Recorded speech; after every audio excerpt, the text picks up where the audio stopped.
Silky കോട്ട ഫാബ്രിക്കിലെ hand work വരുന്ന സൽവാർ സെറ്റാണ് ഇന്നത്തെ വീഡിയോയിലേക്ക് നമ്മൾ കൊണ്ടുവന്നേക്കുന്നത്. നല്ല ഒരു 4 ഷെയ്ഡിലാണ് ഇത് വരുന്നത്. നല്ലൊരു പിസ്ത ഗ്രീൻ ടോണായിട്ട് ഫസ്റ്റ് നമ്മൾ കാണുന്നത്. ഇതിൻ്റെ പാറ്റേൺ നമുക്ക് വരുമ്പോഴത്തേക്ക് നല്ല ഒരു ഹാൻഡ് വർക്കാണ് ഇതിൽ ചെയ്തേക്കുന്നത്. മൾട്ടി കളർ വരുന്ന ഹാൻഡ് വർക്ക്, സ്വീക്വൻസ് വർക്കും ചെറിയ ബീഡ്സ് വർക്കും കൊടുത്ത് ഒരു ഓവർലാപ്പ് ചെയ്തിട്ടുള്ള വീനെക്ക് പാറ്റേൺ ചെയ്ത് അതിൻ്റെ സൈഡിൽ ക്രോഷ്യോ ലേസ് ആണ് കൊടുത്തേക്കുന്നത്. അതുപോലെ തന്നെ കോട്ടൺ ബോട്ടോ ദുപ്പട്ട പെയർ ചെയ്തിരിക്കുന്ന സിൽക്കി കോട്ടയിൽ തന്നെ ക്രോസ് സ്റ്റിച്ച് ചെയ്തിട്ടുള്ള ദുപ്പട്ടയാണ് പെയർ ചെയ്തേക്കുന്നത്.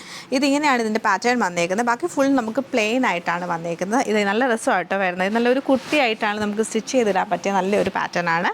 ടോപ്പിൻ്റെ പാറ്റേൺ ഇങ്ങനെ വരും. 2.5 മീറ്റർ ലെങ്ത് ഉണ്ട്. ദുപ്പട്ട വരുമ്പോഴത്തേക്ക് ഈ ഒരു പിസ്ത ഗ്രീൻ കളർ ടോൺ തന്നെ ഫുള്ളായിട്ടും ക്രോസ് സ്റ്റിച്ച് എംബ്രോയിഡറി ചെയ്തിട്ടാണ് ഈ ഒരു ദുപ്പട്ട പാറ്റേൺ വരുന്നത്. 4 സൈഡിൽ നമുക്ക് ക്രോഷ്യോ ലേസ് വരുന്നുണ്ട്. ബോട്ടം നല്ല സോഫ്റ്റ് ആയിട്ടുള്ള കോട്ടൺ ബോട്ടമാണ് പെയർ ചെയ്തേക്കുന്നത്. നല്ല ഭംഗിയായിട്ടുള്ള ലാവൻഡർ കളർ ടോണിലാണ് ഈ സെറ്റ് നമുക്ക് വരുന്നത്. ബ്ലൂ കളർ ടോണിലാണ് ഈ സെറ്റ് വന്നേക്കുന്നത്.